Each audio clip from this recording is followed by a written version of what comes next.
கிறிஸ்துவுக்குள் பிரியமானவர்களே, இந்த நாளுக்கான தினசரி தியான வசனம் மத்தேயு எழுதின சுவிசேஷம் 18வது அதிகாரம் 33.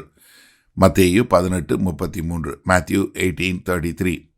நான் உனக்கு இறங்கினது போல நீயும் உன் உடன் வேலைக்காரனுக்கு இறங்க வேண்டாமோ என்று சொல்லி. இப்போ கர்த்தராகிய இயேசு கிறிஸ்து இந்த ஓமானத்தினுடைய மையத்துக்கு கருத்து இதுதான். இதுதான் இந்த ஓமானத்தினுடைய இருதயம். ஏன்னா கர்த்தர் ஏன் ஒரு தேவன் மன்னிக்க கூடியவராய் இருக்கிறார் என்பதை காட்டுவதற்காக ஒரு லாஜிக் சொல்லுவோம் இல்லையா? அப்போ என்னமா, நான் உனக்கு மன்னிச்சனே, நீ மற்றவங்களுக்கு மன்னிச்சிருக்க வேணாமா? ஏன்னா இங்கே கேட்கும்போது இரக்கம் என்பது யாரு, இரக்கம் பெற்றவனுக்கு இரக்கம் காட்டுவதுங்கிறது ஆப்ஷன் கிடையாது. ஏன்னா நீங்கள் என்னைக்கு ஒரு இரக்கத்தை பெற்றீங்களோ அப்பொழுதே நீங்கள் மற்றவர்களுக்கு இரக்கத்தை காட்ட வேண்டிய ஒரு அவசியம் உங்களுக்குள்ள வந்துவிட்டது என்பதை காட்டுகிறார். இது ஒரு ஆலோசனை இல்லை. நீங்கள் நல்லா கவனிங்க.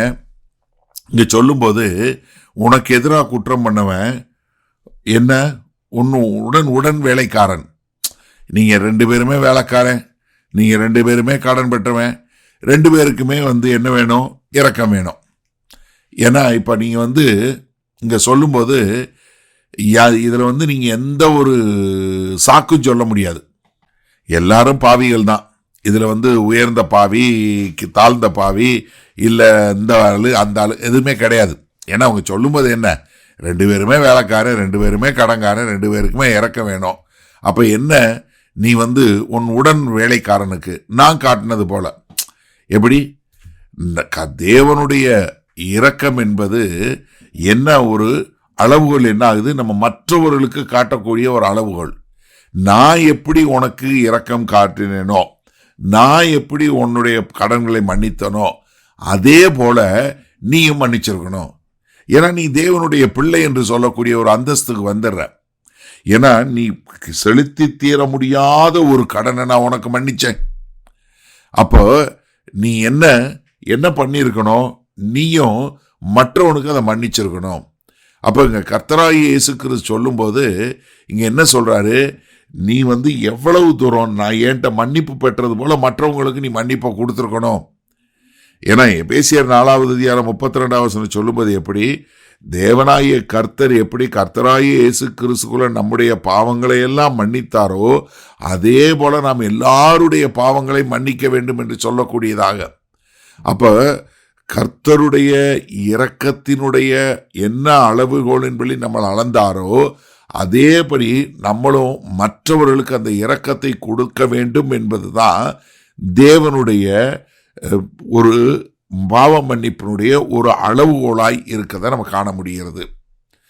சரி, இதனால இந்த வசனத்தை நம்ம எப்படி எடுத்துக்கிறது?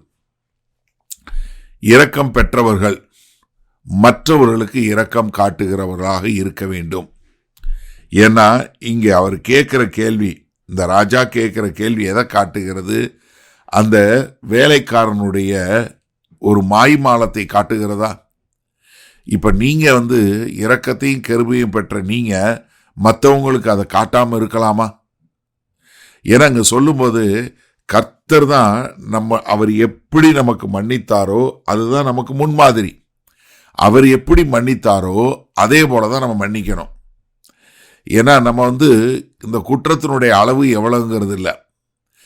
ஆனால் என்ன நிறைய பேர் என்னென்னா, இந்த குற்றம் அவங்க இவ்வளோ செஞ்சாங்க அதுக்கேற்ற மாதிரி நானும் மன்னிப்பேன், ஆனால் அவங்க 2 தடவை மன்னிச்சாங்க அதனால் நானும் 2 தடவை மன்னிச்சேன், இப்போ 3வது தடவை இல்லை.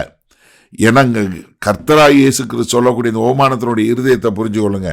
இவர் குற்ற அளவை சொல்லலை, நீ என்ன இரக்கத்தின் அளவை பெற்றுக்கொண்டாயோ. கர்த்தருக்கு எதிராக நம்ம எல்லாம் பாவம் பண்ணோம், அது பெரிய பாவம், அது நம்மளால செலுத்த முடியாத பாவம். அந்த அளவுக்கு நீங்க இரக்கம் பெற்றீங்க, உங்களுடைய எல்லா பாவத்தையும் மன்னிக்கக்கூடிய ஒரு இரக்கத்தை பெற்றீங்க. ஆனா உங்களுக்கு எதிராக சபையில உள்ள ஒருத்தவங்க செய்த ஒரு பாவத்தை நீங்க என்ன பண்ணியிருக்கணும்? அதே இரக்கத்தின் அளவுல தான் மன்னிச்சிருக்கணுமே ஒழிய நீங்க என்ன குற்றத்தின் அளவுல பார்க்க கூடாது. நம்ம இன்றைக்கு இரக்கத்தையும் குற்றத்தையும் ஒப்பிடுகிறோம், கூடவே கூடாது. அதைத்தாங்க கர்த்தர் சொல்றாரு. நீ எந்த அளவுக்கு இரக்கம் பெற்றாயோ அதே அளவு இரக்கத்தை கொடுத்திருக்கணுமே ஒழிய குற்றத்தின் அளவு இல்லை. இன்றைக்கு நம்முடைய சமுதாயத்தில் நம்ம வாழுகிற நாட்களில் குற்றத்தின் அளவில் பார்க்கிறோம். ஆனால் சபையில் நீங்க நல்லா தெரிஞ்சுக்கொள்ளுங்க, உங்களுக்கு கர்த்தர் எந்த அளவுக்கு இரக்கம் காட்டினாரோ அதே அளவிற்கு நீங்க மற்றவர்களுக்கு இரக்கம் காட்டணுமே ஒழிய நீங்க அவன் செய்த குற்றத்தை சொல்லிட்டு இருக்க கூடாது. அவங்க இப்படி செஞ்சாங்க அப்படி செஞ்சாங்க, இல்ல நான் கர்த்தர்ட்ட இருந்து இவ்வளோ பெரிய இரக்கம் பெற்றேன், அதனால உங்களுக்கும் அந்த இரக்கத்தை கொடுக்கிறேன்னு சொல்லி இரக்கத்தை காட்டுகிறவர்களாய் வாழ கற்றுக்கொள்வோமா? வல்ல பிதாவே, இந்த அருமையான நல்ல நாளுக்காய் நன்றி. இந்த செய்தியை கேட்டுக்கொண்டிருக்கிற ஒவ்வொருவரும் ஆமாண்டவரே, உம்மிடமிருந்து பெற்ற இரக்கத்தின் அளவின்படியே மற்றவர்களுக்கு இரக்கம் காட்டுகிறவர்களாய் வாழ எங்கள் தேவன் அனுக்கிரகம் பாராட்ட வேண்டுமாய் மீட்பெரும் இரட்சகருமாகிய இயேசு கிறிஸ்துவின் மூலம் ஜெபிக்கிறோம் வல்ல பிதாவே, ஆமேன். கர்த்தர் உங்களை ஆசீர்வதிப்பாராக. நாம் இன்று மாலை மண்ணால சந்திப்போம்.